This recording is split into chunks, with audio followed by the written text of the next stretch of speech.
Stefan with The Verge here, and the brand new Samsung Galaxy Note 9. This year, Samsung has changed a lot of the stuff that makes the Note 9 truly special. In fact, they've doubled down on them. The display, the battery, and the S Pen have all been revamped. Overall, it doesn't feel like an amazingly different experience compared to last year's Note, but it is still an improvement.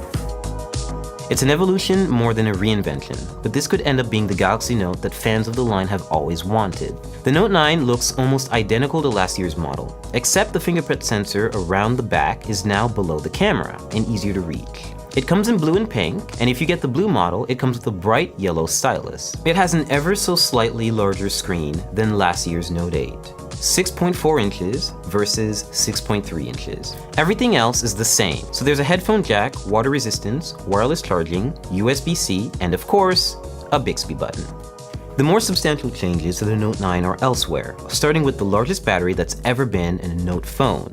It's 4,000 milliamps. And since the Note 7 disaster hasn't yet been forgotten, Samsung is taking some extra precautions with its own safety checks and also having it validated and certified by outside companies. Above all else, the Galaxy Note 9 is about productivity, getting stuff done. This year, Samsung has built DeX into the Note 9 so you can use it like you would a desktop by plugging the phone into an external display. The Note screen can be used as a trackpad or keyboard when working on documents in DeX. This turns the Note 9 into a really portable PC with minimal fuss. Samsung is loading the Note 9 up with powerful hardware and best-in-class LTE speeds to make sure it's fit for that job.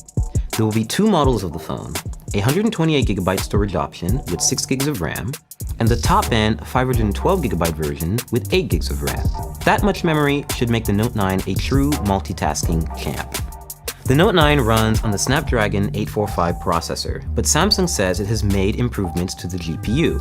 There's even a new water carbon cooling system in the Note 9, which is supposed to keep it cool when you're playing games, like, you guessed it, Fortnite. I even asked the Samsung rep if there really is water inside of the Note 9, and it turns out, yes there is.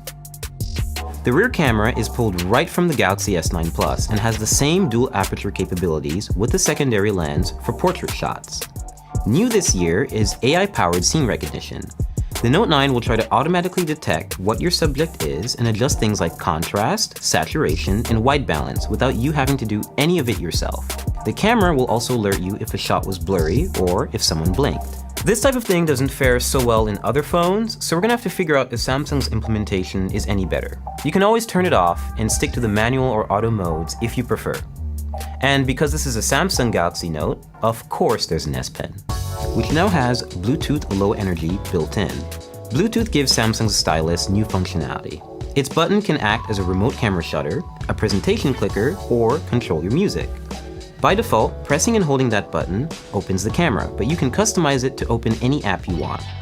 It works from up to 30 feet away, and Samsung has built in a supercapacitor for rapid charging when it's inside the phone.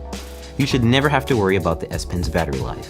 Pre-orders for the Note 9 start on August 10th, and it ships on August 24th. The 128GB model is $999, and the 512GB version is $1,249.